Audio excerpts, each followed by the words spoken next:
and welcome to the Morningstar series, Why Should I Invest With You?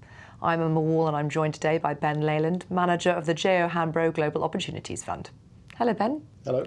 So global by name, but by nature, a real bias towards developed markets at the moment. Why is that?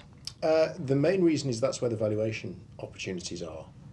We scour the world for the best value available with a quality threshold to make sure we're investing in things that we can have long-term conviction in.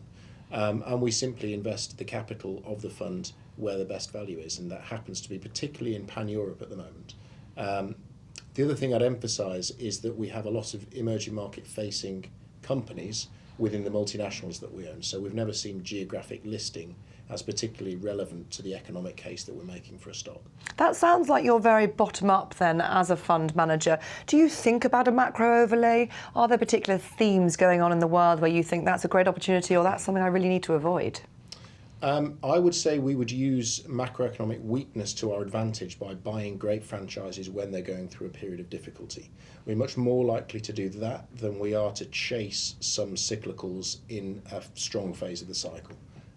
So the macro view currently would be we're in a prolonged period of weakness, which we're using to pick up certain cyclical companies like US railroads, for example, which are going through a period of negative volumes. Because, of course, some of the areas that you are invested in the UK, in Japan, and indeed in Europe, the macro backdrop is a lot of stimulus in those areas. Has that helped the fund so far make rallies, or will it indeed help further?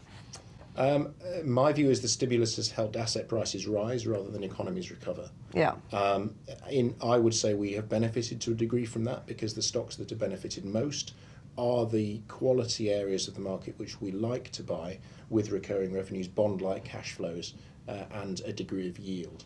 That's creating problems for us now because the valuations of such assets are becoming stretched and we're becoming uncomfortable with those valuations.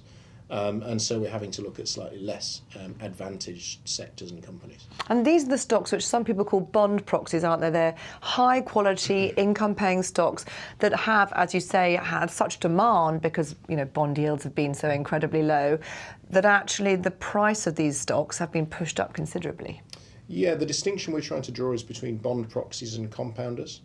Both are types of companies which generate cash in a reliable way, but bond proxies pay most of that cash back to shareholders as a yield, whereas compounders have the opportunity to reinvest in high return activities to create more value.